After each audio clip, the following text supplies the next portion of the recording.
السلام علیکم ناظرین، میں محمد اسلم حسین سیاست کی عالمی خبروں میں آپ سب کا استقبال کرتا ہوں۔ لاطینی امریکہ اور کریبین ممالک کی تنظیم سیلاک نے اقوام متحدہ سے مطالبہ کیا ہے کہ وہ جنرل اسمبلی میں فلسطین کی مکمل رکنیت کا اعلان کریں۔ سیکریٹری جنرل اینٹونیو گٹرس کو ارسال کردہ ایک خط میں سیلاک نے مطالبہ کیا ہے کہ دیگر ممالک کی طرح فلسطین کو بھی جنرل اسمبلی کے اجلاسوں میں پورے حقوق اور ذمہ داریاں دی جائے۔ خط میں لکھا گیا ہے کہ سیلاک کے 23 رکنی ممالک کا یہ متفقہ مطالبہ ہے، جبکہ فلسطین کی مکمل رکنیت کے لیے رائے دہی بھی کروائی جائے۔ علاوہ ازیں خط میں اس بات کا بھی مطالبہ کیا گیا ہے کہ غزہ کے لیے انسانی امداد کی فوری ترسیل کا بندوبست کیا جائے۔ دوسری جانب کولمبیا کے صدر نے سوشل میڈیا پلیٹ فارم ایکس پر اپنی پوسٹ میں سیلاک کے مطالبے کی تائید کرتے ہوئے اقوام متحدہ کی جنرل اسمبلی میں فلسطین کی مکمل رکنیت کے مطالبے کا بھی اعادہ کیا ہے۔ فلسطینی مزاحمتی تنظیم حماس کا کہنا ہے کہ اسرائیل نے ہماری شرائط کا منفی جواب دیا ہے۔ حماس کے ایک ذمہ دار اسامہ حمدان نے کہا ہے کہ غزہ میں جنگ بندی کے لیے حماس کی تجاویز کا اسرائیل نے ثالثوں کے توسط سے منفی جواب دیا ہے۔ اسامہ حمدان نے کہا ہے کہ ہمارے مذاکرات میں شامل ثالث برادران نے گزشتہ رات ہمیں اطلاع دی کہ اسرائیل کا جواب منفی میں آیا ہے۔ ان کے مطابق یہ ایک عمومی نوعیت کا منفی رد عمل تھا۔ حماس کے مطالبات اور تجاویز کے حوالے سے جواب ہی نہیں دیا گیا، گویا یہ اسرائیل کے پیچھے ہٹ جانے کے معنوں میں آتا ہے۔ اسامہ حمدان نے کہا کہ اسرائیلی وزیراعظم نتنیاہو اور اسرائیلی حکومت جنگ بندی کے لیے ہونے والے مذاکرات کی ناکامی کی ذمہ دار ہیں۔ اگر یہ پیچھے نہ ہٹتے تو اسرائیلی یرغمالیوں کی رہائی بھی ممکن ہو جاتی تھی۔ یرغمالیوں کے بدلے فلسطینی قیدی بھی رہا ہو جاتے اور غزہ میں جنگ بندی بھی ممکن ہو جاتی۔ واضح ہے کہ جنگ بندی کے لیے 2 بار مذاکرات کی بحالی اس ہفتے قطر کے دارالحکومت دوحہ سے ہوئی تھی، لیکن اس سے قبل کئی ہفتوں پر محیط مذاکراتی عمل ابھی تک ناکامی کا شکار ہے۔ امریکی وزیر خارجہ اینٹونی بلنکن نے کہا ہے کہ غزہ میں جنگ بندی معاہدے کے قریب پہنچ چکے ہیں۔ جدہ میں میڈیا سے گفتگو میں امریکی وزیر خارجہ اینٹونی بلنکن نے کہا کہ اسرائیل کو رفح شہر میں آپریشن کے بجائے متبادل اقدامات کی تجاویز دی ہے، جن پر بات چیت اگلے ہفتے واشنگٹن میں ہوگی۔ امریکی وزیر خارجہ نے کہا کہ امداد کی ترسیل کے لیے غزہ تک سمندری پل کا کام 2 ہفتوں بعد شروع ہو جائے گا۔ البتہ حماس کو غزہ میں انسانی حالات کی پرواہ نہیں ہے اور نہ وہ مذاکرات میں رعایت دے گی۔ اینٹونی بلنکن نے غزہ میں جنگ بندی کی کوششوں کے سلسلے میں مشرق وسطیٰ کے دورے کے پہلے مرحلے میں سعودی عرب پہنچے ہیں۔ وہ سعودی عرب سے مصر جائیں گے اور پھر اسرائیل کا دورہ کریں گے۔ واضح ہے کہ غزہ پر اسرائیلی حملوں کے بعد سے امریکی وزیر خارجہ کا مشرق وسطیٰ کا یہ 6واں دورہ ہے۔ امریکی سینیٹ کے ڈیموکریٹس نے جو بائیڈن سے مطالبہ کیا ہے کہ وہ فلسطینی ریاست کے لیے زور دیں۔ امریکی صدر جو بائیڈن کے دیرینہ ساتھی نام خیر پھر کی زیر قیادت 19 ڈیموکریٹ سینیٹرز نے ایک خط میں کہا کہ مشرق وسطیٰ کا بحران ایک ایسے موڑ پر پہنچ گیا ہے جس کے لیے امریکی قیادت کو ماضی کی سہولت سے آگے کی ضرورت ہے۔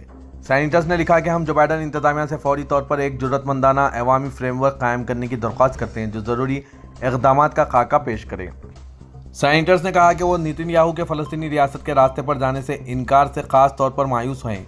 آپ اور آپ کی انتظامیہ نے جو سفارتی اقدامات کیے ہیں وہ انتہائی اہمیت کے حامل ہیں اور ہم آپ سے اور بھی زیادہ پرزور مطالبہ کرنے کی اپیل کرتے ہیں۔ جو بائیڈن کو یہ خط سینیٹ کے اکثریتی رہنما چیک شومر کے بعد آیا ہے، جو ملک کے اعلیٰ ترین یہودی منتخب رہنما اور اسرائیل کے دیرینہ وکیل ہیں، جنہوں نے غزہ جنگ پر نتنیاہو کے طرز عمل پر تنقید کرتے ہوئے نئے اسرائیلی انتخابات پر زور دیا ہے۔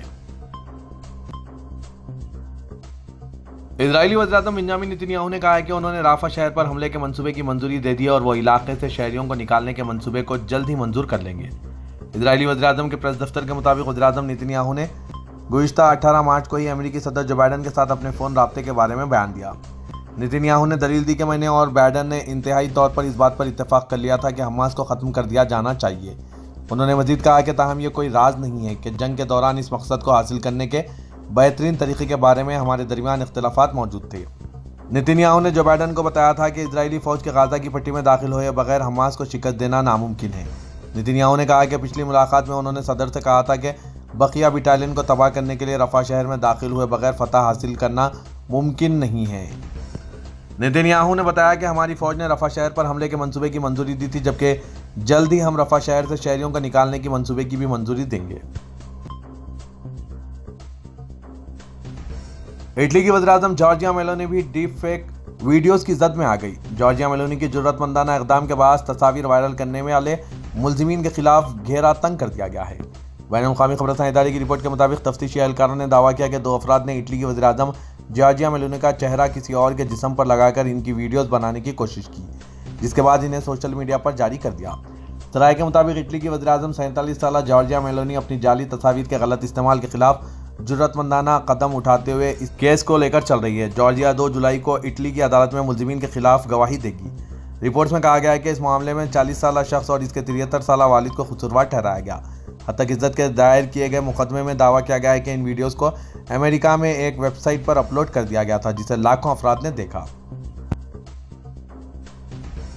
ویلش لیبر پارٹی کے رہنما وان گیتھنگ پارلیمان میں رائے دہی کے ساتھ ویلز کے علاقائی وزیراعظم منتخب ہوئے، جو کہ یورپ میں افریقی نژاد پہلے رہنما بن گئے ہیں۔ وان گیتھنگ، جو 16 مارچ کو پارٹی رہنما اور وزیراعظم مارک ڈریک فورڈ کے استعفے کے بعد پارٹی لیڈر منتخب ہوئے تھے، انہوں نے وزیراعظم کے عہدے کے لیے پلیٹ کیمرو پارٹی کے رہنما اے پی فورتھ اور ویلش کنزرویٹو پارٹی کے رہنما اینڈریو ڈیوس سے مقابلہ کیا۔ ویلش پارلیمان میں 60 نشستیں ہیں۔ وزیراعظم کے امیدواروں کے لیے 51 ووٹ ڈالے گئے، جبکہ گینتھنگ کو 27، ڈیوس کو 13 اور اے پی فورتھ کو 11 ووٹ ملے۔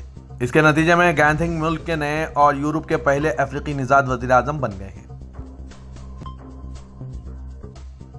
ترکی اور قطر نے غزہ پر اسرائیل کے حملوں سے نکالے گئے فلسطینی زخمیوں کو قطر کے دارالحکومت دوحہ میں اکٹھا کیا ہے۔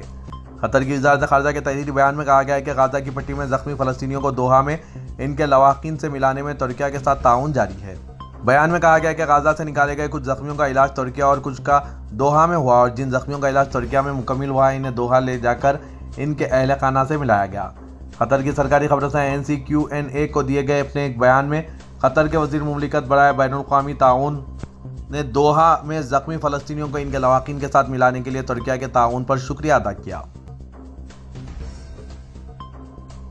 خادم حرمین شریفین شاہ سلمان بن عبدالعزیز اور ولی عہد شہزادہ محمد بن سلمان نے انڈونیشی صدر براووسو کو انتخابات میں کامیابی پر مبارکباد پیش کی۔ سعودی پریس ایجنسی کے مطابق سعودی قیادت نے انڈونیشی صدر کو تہنیتی پیغام روانہ کیے۔ سعودی قیادت نے انڈونیشی صدر کے لیے نیک جذبات کا اظہار کرتے ہوئے کامیابی کی امید کی ظاہر کی ہے۔ سعودی قیادت نے دونوں ملکوں کے برادرانہ تعلقات کی تعریف کرتے ہوئے مزید وسعت دینے کی خواہش کا اظہار کیا ہے۔ سعودی ولی عہد و شہزادہ محمد بن سلمان سے جدہ میں امریکی وزیر خارجہ اینٹونی بلنکن نے ملاقات کی۔ سرکاری خبر رساں NCSPA کے مطابق ملاقات میں دو طرفہ تعلقات اور مشترکہ تعاون کے شعبوں کا جائزہ لیا گیا۔ مشترکہ دلچسپی کے علاقائی اور بین الاقوامی حالات، خاص طور پر غزہ کی پٹی اور اس کے ارد گرد میں ہو رہی پیش رفت، فوجی کارروائیوں کو روکنے، اس کے سیکیورٹی اور انسانی اثرات سے نمٹنے کے لیے کی جانے والی کوششوں پر تبادلہ خیال کیا گیا۔ اس موقع پر وزیر دفاع شہزادہ خالد بن سلمان، امریکہ میں سعودی سفیر شہزادہ ریما بنت بدر، وزیر خارجہ شہزادہ فیصل بن فرحان، وزیر مملکت اور قومی سلامتی کے مشیر ڈاکٹر موسیٰ بن محمد ایان بھی موجود تھے۔ امریکہ کی طرف سے مملکت میں امریکی سفیر مائیکل رینٹی اور وفد کے دیگر ارکان شریک تھے۔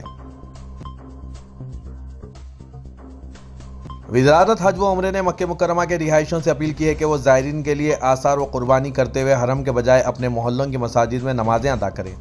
سبق ویب سائٹ کے مطابق وزارت نے کہا کہ سارا مکہ حرم ہے۔ حدود حرم کے اندر جہاں کہیں بھی نماز ادا کی گئی تو اسے حرم میں ہی سمجھا جائے گا۔ وزارت نے اہل مکہ سے کہا ہے کہ اندرون اور بیرون ملک سے آنے والے زائرین کو موقع دیا جائے اور اپنے محلوں کی مساجد کو آباد کیا جائے۔ عذر کے رمضان مبارک کے دوران مسجد حرم میں عمرہ زائرین کا شدید ازدحام ہے اور مقامی لوگ بھی نمازوں کے لیے یہاں پہنچ رہے ہیں، جس سے اور بھی ازدحام میں اضافہ ہو رہا ہے۔ مدینہ ڈیولپمنٹ اتھارٹی کی نگرانی میں مدینہ بس منصوبہ مسجد نبوی اور مسجد قباء تک زائرین مسجد اور رہائشیوں کو آمد و رفت کی سہولت فراہم کر رہا ہے۔ سعودی خبر رساں ادارے SPA کے مطابق مدینہ بس سروس دوپہر 3 بجے سے تراویح کے 1 گھنٹے بعد تک جاری رہتی ہے۔ مدینہ ڈیولپمنٹ اتھارٹی کا کہنا ہے کہ یہ بس سروس 7 مختلف اسٹیشنوں کے لیے ہے۔ اس میں اسپورٹس اسٹیڈیم، سید الشہداء جامع اسلامیہ، خالدیہ، حیشتیہ اور بنی حارثہ شامل ہے، جبکہ عالیہ مال میں پارکنگ کی جگہ مختص ہے۔ مدینہ ڈیولپمنٹ اتھارٹی نے اس حوالے سے لنک جاری کیا ہے جس کے ذریعے وہ بس کے نمبر اور اپنے اسٹاپ کو دیکھتے ہوئے سفر کے آغاز یا اختتام کا انتخاب کیا جا سکتا ہے۔ صدر ترکی رجب طیب اردغان نے کہا ہے کہ 21 سالہ دور اقتدار میں ملک کی معیشت 3 گنا ترقی پا چکی ہے، جسے مزید 2 گنا بڑھا کر اس کا شمار دنیا کے بہترین معاشی ممالک میں کرنا حکومت کا ہدف ہے۔ انصاف و ترقی پارٹی کے چیئرمین اور ترک صدر اردغان نے پارٹی کی قیصری میٹنگ کے دوران عوام سے خطاب کیا۔ اردغان نے خطاب کے آغاز میں نوروز کی مبارکباد پیش کی اور کہا کہ نوروز کی خوشیاں ہمارے اس خطے کی برادر عوام کو مبارک ہو۔ میری دعا ہے کہ وسطی ایشیا سے بلقان تک کے وسیع علاقے میں نوروز کی تقریبات نئی امنگوں کی ترجمان بنے۔ صدر نے مزید کہا کہ 21 سالہ دور حکومت میں ملک کی معیشت نے 3 گنا ترقی حاصل کی ہے، جسے مزید 2 گنا بڑھانا حکومت کا ہدف ہے۔